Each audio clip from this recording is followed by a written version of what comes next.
സ്വാഗതം page 10 സ്റ്റോറീസിലേക്ക്. Israeli പ്രധാനമന്ത്രി Benjamin നെതന്യാഹുവും അവിടുത്തെ പ്രസിഡന്റ് ഐസക് ഹെർസോഗുമാണ് ഈ ചിത്രത്തിൽ കാണുന്നത്. അഴിമതി കേസുകളിൽ കുരുങ്ങിക്കിടക്കുന്ന നെതന്യാഹു അധികാരത്തിൽ കടിച്ചു തൂങ്ങാനുള്ള പുതിയ തന്ത്രവുമായി പ്രസിഡന്റ് ഹെർസോഗിനോട് മാപ്പിരന്നിരിക്കുകയാണ്. മാപ്പപേക്ഷ പരിഗണിക്കുമ്പോൾ നെതന്യാഹുവിൻ്റെ പലസ്തീൻ വിരുദ്ധ നിലപാട് പാരയാകുമോ എന്നതാണ് ഇപ്പോൾ അന്താരാഷ്ട്ര മാധ്യമങ്ങളിൽ ഉയരുന്ന ചോദ്യം. അതെന്തുകൊണ്ടാണ് അങ്ങനെ പറയുന്നതെന്ന് ഞാൻ പിറകെ പറയാം. 3 അഴിമതി കേസുകളാണ് നെതന്യാഹുവിനെതിരെ നിലവിലുള്ളത്. അതിൻ്റെ വിചാരണകൾ തുടരുകയാണ്. അതിനിടയ്ക്കാണ് തനിക്ക് മാപ്പ് തരണമെന്ന് അഭ്യർത്ഥിച്ച് നെതന്യാഹു പ്രസിഡന്റിനെ സമീപിച്ചിരിക്കുന്നത്. എന്നാൽ നെതന്യാഹുവിൻ്റെ ഈ നീക്കം അയാൾക്ക് തന്നെ വലിയ കുരുക്കായി മാറും എന്നാണ് ഇസ്രേലി മാധ്യമങ്ങൾ റിപ്പോർട്ട് ചെയ്യുന്നത്. നെതന്യാഹുവിൻ്റെ മാപ്പപേക്ഷ പ്രസിഡന്റ് തള്ളും എന്നാണ് റിപ്പോർട്ട്. അങ്ങനെ ഉണ്ടായാൽ നെതന്യാഹുവിന് അത് വലിയ തിരിച്ചടിയാകും. അഴിമതി കേസുകളിൽ നെതന്യാഹു മാപ്പ് ചോദിച്ചത് തന്നെ ഇസ്രയേലിൽ വലിയ രാഷ്ട്രീയ വിവാദത്തിന് കാരണമായിട്ടുണ്ട്. അതുകൊണ്ട് തന്നെ മാപ്പപേക്ഷ പ്രസിഡന്റ് തള്ളിയാൽ നെതന്യാഹുവിൻ്റെ പ്രതിച്ഛായയ്ക്ക് അത് വലിയ കോട്ടം വരുത്തും. നെതന്യാഹുവിൻ്റെ മാപ്പപേക്ഷ പ്രസിഡന്റ് തള്ളാൻ പ്രധാനമായും 3 കാരണങ്ങളാണ് ഇസ്രേലി മാധ്യമങ്ങൾ ചൂണ്ടിക്കാട്ടുന്നത്. അതിൽ 3ാമത്തെ കാരണം ഏറ്റവും നിർണായകവുമാണ്. അവ ഓരോന്നായി പരിശോധിക്കാൻ വേണ്ടിയാണ് ഈ വീഡിയോയുമായി വന്നത്. നമുക്കറിയാം, അധികാരത്തിൽ തുടരാനായി എന്തും കാണിക്കുന്ന രീതിയാണ് നെതന്യാഹുവിനുള്ളത്. ഹമാസിനെതിരായ യുദ്ധം എന്ന പേരിൽ ഗാസയിൽ വംശഹത്യ നടത്തുകയും അത് നീട്ടിക്കൊണ്ടു പോവുകയും ചെയ്തത് അധികാരമെന്ന ഒറ്റ ലക്ഷ്യം മാത്രം മുന്നിൽ കണ്ടാണ്. യുദ്ധകാലത്ത് ഇസ്രയേലിൽ പ്രധാനമന്ത്രിമാർക്ക് ഒരു പ്രത്യേക പരിരക്ഷയുണ്ട്. തെരഞ്ഞെടുപ്പ് നടത്തേണ്ട, കേസുകളുടെ വിചാരണകളിൽ യുദ്ധത്തിൻ്റെ പേരിൽ പങ്കെടുക്കേണ്ട, അങ്ങനെ കുറേ പരിരക്ഷകളുണ്ട്. അതിനെല്ലാം വേണ്ടിയാണ് നെതന്യാഹു ഗാസയ്ക്കെതിരായ ആക്രമണം നീട്ടിയത്. ഗാസയിൽ വെടിനിർത്തൽ വന്നപ്പോൾ ലെബനോനിലെ ലക്ഷ്യമിട്ട് ആക്രമണം തുടങ്ങി. ഇപ്പോൾ ലക്ഷ്യം സിറിയയായി. അതായത് അഴിമതി കേസിലെ വിചാരണയിൽ നിന്ന് രക്ഷ നേടാൻ പല തന്ത്രങ്ങളും നെതന്യാഹു പയറ്റി. പക്ഷേ പിന്നീട് കോടതി ശക്തമായ നിലപാട് സ്വീകരിച്ചതോടെ അതെല്ലാം പാളി. ആഴ്ചയിൽ 3 ദിവസം വിചാരണയ്ക്ക് ഹാജരാകണം എന്ന സ്ഥിതി വന്നു. ഇതോടെയാണ് ഇസ്രേലി പ്രസിഡന്റിനോട് മാപ്പ് ചോദിച്ച് നെതന്യാഹു രംഗത്ത് വന്നത്. നേരത്തെ നെതന്യാഹുവിന് വേണ്ടി അമേരിക്കൻ പ്രസിഡന്റ് ട്രംപ് തന്നെ ഇസ്രേലി പ്രസിഡന്റായ ഐസക് ഹെർസോഗിനോട് മാപ്പ് ചോദിച്ചിരുന്നു. ഒക്ടോബറിൽ ഇസ്രയേൽ പാർലമെന്റിൽ നടത്തിയ പ്രസംഗത്തിലും പിന്നീട് നവംബറിൽ അയച്ച ഒരു ഔദ്യോഗിക കത്തിലൂടെയുമാണ് ട്രംപ് നെതന്യാഹുവിന് വേണ്ടി മാപ്പ് ചോദിച്ചത്. എന്നാൽ ഈ അസാധാരണ അഭ്യർത്ഥനയോട് ഇസ്രയേലി പ്രസിഡന്റ് ഇതുവരെ പ്രതികരിച്ചിട്ടില്ല. ഇതിൽ നിന്നെല്ലാം കാര്യങ്ങൾ വ്യക്തമാണ്. അമേരിക്കൻ പ്രസിഡന്റിനെ കണ്ടാലൊന്നും മുട്ടിടിക്കുന്ന ആളല്ല ഇസ്രയേലി പ്രസിഡന്റ് ഹെർസോഗ്. പുറത്തു നിന്നുള്ള സമ്മർദ്ദങ്ങൾക്ക് താൻ വഴങ്ങില്ല എന്നാണ് അദ്ദേഹത്തിൻ്റെ ശക്തമായ നിലപാട്. ഇനി നെതന്യാഹുവിന് തിരിച്ചടിയാകുന്ന 3 കാരണങ്ങളിലേക്ക് വന്നാൽ, 1ാമത്തെ കാര്യം അഴിമതി കേസുകളിൽ നെതന്യാഹുവിൻ്റെ വിചാരണ പൂർത്തിയായിട്ടില്ല എന്നതാണ്. നെതന്യാഹു കുറ്റക്കാരൻ എന്ന് തെളിഞ്ഞിട്ടില്ല. ഇസ്രയേലിലെ നിയമം അനുസരിച്ച് കുറ്റക്കാരൻ എന്ന് വിധിച്ചാൽ മാത്രമേ മാപ്പ് നൽകാൻ കഴിയുകയുള്ളൂ. മാത്രമല്ല, കുറ്റങ്ങളെല്ലാം സമ്മതിച്ചു വേണം മാപ്പപേക്ഷ നൽകാൻ. നെതന്യാഹുവിൻ്റെ മാപ്പപേക്ഷയിൽ കുറ്റങ്ങളൊന്നും സമ്മതിച്ചിട്ടില്ല. രാജ്യത്തിൻ്റെ നല്ലതിന് വേണ്ടി തനിക്ക് മാപ്പ് നൽകണം. കേസിൻ്റെ നടപടിക്രമങ്ങൾ തൻ്റെ ഭരണനിർവഹണ ശേഷിയെ തടസ്സപ്പെടുത്തുന്നു എന്നൊക്കെ പറഞ്ഞാണ് നെതന്യാഹു മാപ്പപേക്ഷ നൽകിയിരിക്കുന്നത്. തനിക്കെതിരായ ക്രിമിനൽ നടപടികൾ സാമൂഹ്യ ഭിന്നതയെ കൂട്ടുന്നു എന്നും തനിക്കെതിരായ കേസുകളുടെ വിചാരണ അവസാനിപ്പിക്കേണ്ടത് ദേശീയ താൽപ്പര്യത്തിന് അത്യാവശ്യമാണെന്നും നെതന്യാഹുവിൻ്റെ അഭിഭാഷകരും വാദിക്കുന്നു. എന്നാൽ കഴിഞ്ഞ 5 വർഷമായി വിചാരണ നേരിടുന്ന നെതന്യാഹുവോ അദ്ദേഹത്തിൻ്റെ അഭിഭാഷകരോ കുറ്റം സമ്മതിച്ചിട്ടില്ല. മാത്രമല്ല, കുറ്റാരോപണങ്ങളെല്ലാം നിഷേധിക്കുകയുമാണ്. അതായത് പറഞ്ഞു വരുന്നത്, നെതന്യാഹുവിൻ്റെ മാപ്പപേക്ഷ അംഗീകരിക്കാൻ നിയമപരമായി തന്നെ പ്രസിഡന്റിന് കഴിയാത്ത സ്ഥിതിയാണ് നിലവിലുള്ളത്.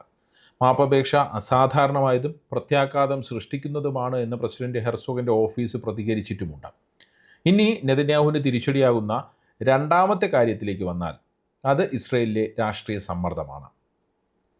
നെതന്യാഹുവിൻ്റെ മാപ്പപേക്ഷയെ നാണം കെട്ടത് എന്നാണ് പ്രതിപക്ഷം വിമർശിക്കുന്നത്. കുറ്റം സമ്മതിക്കുകയോ ഖേദം പ്രകടിപ്പിക്കുകയോ രാഷ്ട്രീയ ജീവിതത്തിൽ നിന്ന് വിരമിക്കുകയോ ചെയ്യാതെ നെതന്യാഹുവിന് മാപ്പ് നൽകരുത് എന്നാണ് പ്രതിപക്ഷ നേതാവ് യായർ ലാപ്പിഡ് പറഞ്ഞത്.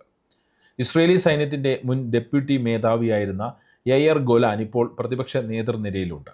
അദ്ദേഹവും നെതന്യാഹു രാജിവെക്കണമെന്നും പ്രസിഡന്റ് മാപ്പ് നൽകരുതെന്നും ആവശ്യപ്പെട്ടിരിക്കുകയാണ്. മാത്രമല്ല, നെതന്യാഹുവിൻ്റെ മുൻ അഭിഭാഷകരും നെതന്യാഹുവിൻ്റെ മാപ്പപേക്ഷയ്ക്കെതിരെ രംഗത്ത് വന്നിട്ടുണ്ട്. മാപ്പപേക്ഷ അംഗീകരിച്ചാൽ അത് അനാവശ്യമായ കീഴ്വഴക്കം രാജ്യത്ത് സൃഷ്ടിക്കുമെന്നാണ് മുൻ അഭിഭാഷകർ പറയുന്നത്. അതായത് നെതന്യാഹുവിൻ്റെ മാപ്പപേക്ഷയ്ക്കെതിരെ വലിയ രാഷ്ട്രീയ സാമൂഹിക സമ്മർദ്ദമാണ് ഇസ്രേലി പ്രസിഡന്റിൻ്റെ മുന്നിലുള്ളത് എന്ന് അർത്ഥം. മൂന്നാമത്തെ കാര്യത്തിലേക്ക് പോകുന്നതിന് മുമ്പ് നെതന്യാഹു വിചാരണ നേരിടുന്ന കുറ്റാരോപണങ്ങൾ എന്തൊക്കെയാണെന്ന് വളരെ പെട്ടെന്ന് പറയാം. ഒന്നാമത്തെ കേസ്, നെതന്യാഹുവും ഭാര്യയും ചേർന്ന് ഹോളിവുഡ് നിർമ്മാതാവ് അർണോൺ മിൽച്ചൻ, ഓസ്ട്രേലിയൻ ശതകോടീശ്വരൻ ജെയിംസ് പാക്കർ എന്നിവരിൽ നിന്ന് ഏകദേശം 1,80,00,000 മുകളിൽ വില വരുന്ന സിഗരറ്റുകൾ, ഷാമ്പെയിൻ, ആഭരണങ്ങൾ തുടങ്ങിയ ആഡംബര സമ്മാനങ്ങൾ കൈപ്പറ്റിയെന്നാണ് ആരോപണം. ഇതിന് പകരമായി മിൽച്ചൻ്റെ അമേരിക്കൻ വിസയുടെ കാര്യത്തിലും അയാൾക്ക് നികുതി ഇളവ് നൽകുന്ന കാര്യത്തിലും നെതന്യാഹു സഹായിച്ചുവെന്നാണ് ആരോപണം. രണ്ടാമത്തെ കേസ്, യെദിയോത്ത് അഹ്റോനോത്ത് എന്ന ഇസ്രയേലി പത്രത്തിൻ്റെ പ്രസാധകനായ അർണോൺ മോസസുമായി നിയമവിരുദ്ധമായ ഇടപാടിന് ശ്രമിച്ചു എന്നതാണ് ആ കേസ്.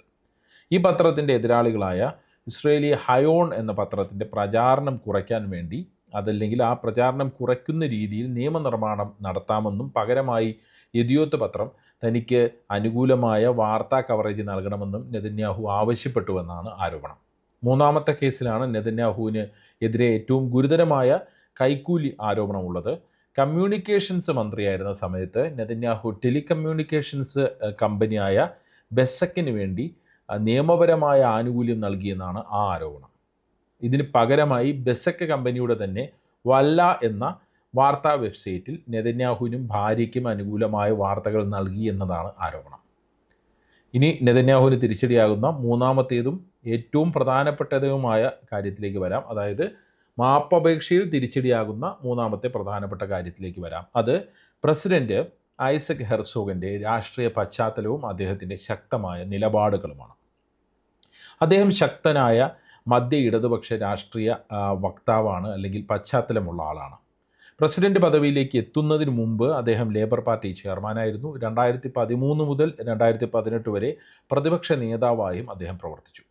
2015 നെതന്യാഹുവിനെതിരെ പാർട്ടിയുടെ പ്രധാനമന്ത്രി സ്ഥാനാർത്ഥിയായി മത്സരിച്ചത് ഹെർസോഗാണ്. അതായത് നെതന്യാഹുവിൻ്റെ രാഷ്ട്രീയ എതിരാളിയായിരുന്നു ഇപ്പോഴത്തെ പ്രസിഡന്റ് ഹെർസോഗ് എന്നതാണ് ഏറ്റവും ശ്രദ്ധേയമായ കാര്യം.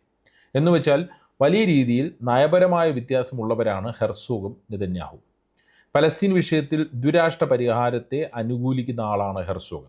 തെരഞ്ഞെടുപ്പ് സമയത്തും മറ്റും ഇരുവരും തമ്മിൽ ഈ പലസ്തീൻ വിഷയത്തിൽ വലിയ വാദപ്രതിവാദങ്ങൾ നടന്നിട്ടുണ്ട്. മാത്രമല്ല, നെതന്യാഹുവിൻ്റെ സർക്കാർ കൊണ്ടുവന്ന വിവാദപരമായ ജുഡീഷ്യൽ പരിഷ്കരണ നീക്കം, അവിടെ ഹെർസോഗ് ഒരു മധ്യസ്ഥൻ്റെ പങ്ക് വഹിക്കാൻ ശ്രമിച്ചിരുന്നു, ഈ പ്രശ്നങ്ങൾ തീർക്കാൻ ശ്രമിച്ചിരുന്നു. എന്നാൽ നെതന്യാഹു അതിനെ തള്ളിക്കളഞ്ഞിരുന്നു. അങ്ങനെയുള്ള ഹെർസോഗിൻ്റെ മുന്നിലേക്കാണ് നെതന്യാഹുവിൻ്റെ മാപ്പപേക്ഷ ഇപ്പോൾ വന്നിരിക്കുന്നത്. ഇസ്രയേലി പ്രസിഡന്റ് പദവി സാധാരണയായി രാഷ്ട്രീയത്തിന് അതീതമായ ഒന്നാണ്, പ്രതീകാത്മകവുമാണ്. മാപ്പപേക്ഷകൾ കൈകാര്യം ചെയ്യുന്നത് കർശനമായ നിയമ നടപടിക്രമങ്ങളിലൂടെയുമാണ്. പ്രസിഡന്റിന് സ്വന്തം ഇഷ്ടപ്രകാരം മാത്രം തീരുമാനമെടുക്കാൻ കഴിയില്ല. നീതിന്യായ മന്ത്രാലയത്തിൻ്റെ ശുപാർശ വേണം, നിയമോപദേശം വേണം. ഇതെല്ലാം പരിഗണിച്ചു മാത്രമേ തീരുമാനമെടുക്കാൻ പറ്റൂ. പക്ഷേ അപ്പോഴും അന്തിമ തീരുമാനം എടുക്കേണ്ടത് പ്രസിഡൻ്റാണ് എന്നുള്ള കാര്യം നമ്മൾ ശ്രദ്ധിക്കണം. പ്രസിഡന്റ് തീരുമാനം പ്രഖ്യാപിക്കുമ്പോൾ അത് രാജ്യത്തിൻ്റെ നിയമവ്യവസ്ഥയോടുള്ള വിശ്വാസ്യതയെ ബാധിക്കില്ലെന്ന് ഉറപ്പുവരുത്തണം. അതിന് അദ്ദേഹം ബാധ്യസ്ഥനുമാണ്. തൻ്റെ തീരുമാനം ഇസ്രയേലിൻ്റെ ഏറ്റവും മികച്ച താല്പര്യങ്ങൾ മുൻനിർത്തി മാത്രമായിരിക്കുമെന്നും പുറത്തു നിന്നുള്ളതോ വ്യക്തിപരമോ ആയ സമ്മർദ്ദങ്ങൾ സ്വാധീനിക്കില്ല എന്നും ഹെർസോഗ് ആവർത്തിച്ച് വ്യക്തമാക്കിയിട്ടുണ്ട്. അതായത് പുറത്തു നിന്നുള്ള സമ്മർദ്ദം എന്ന് അദ്ദേഹം ഉദ്ദേശിക്കുന്നത് ട്രംപിൻ്റെ കത്താണ്. വ്യക്തിപരമായ സ്വാധീനം എന്ന് അദ്ദേഹം ഉദ്ദേശിക്കുന്നത് അദ്ദേഹത്തിൻ്റെ രാഷ്ട്രീയ പശ്ചാത്തലമാണ്. പക്ഷേ ഏത് രീതിയിൽ നോക്കിയാലും, അതായത് നിഷ്പക്ഷമായി നോക്കിയാലും, നീതിയുടെ ഭാഗത്ത് നിന്ന് നോക്കിയാലും, നിയമപരമായി നോക്കിയാലും നെതന്യാഹുവിൻ്റെ മാപ്പപേക്ഷ തള്ളാനാണ് സാധ്യത. അല്ലെങ്കിൽ പിന്നെ ഉപാധികളോടെ മാപ്പപേക്ഷ അംഗീകരിക്കണം.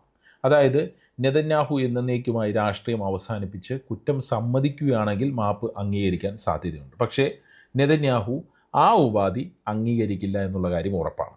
മാപ്പ് തള്ളിയാൽ വിചാരണ നെതന്യാഹു നേരിടുമെന്നാണ് അദ്ദേഹത്തിൻ്റെ അടുത്ത വൃത്തങ്ങൾ പറയുന്നത്.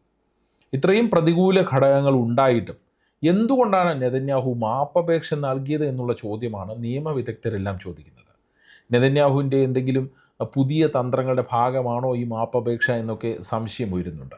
എന്തായാലും നിലവിലെ സാഹചര്യത്തിൽ നെതന്യാഹുവിൻ്റെ മാപ്പപേക്ഷ തള്ളാൻ തന്നെയാണ് സാധ്യതയെന്നാണ് നിയമവിദഗ്ധരും ഒപ്പം ഇസ്രയേലിലെ പത്രങ്ങളുമെല്ലാം റിപ്പോർട്ട് ചെയ്യുന്നത്.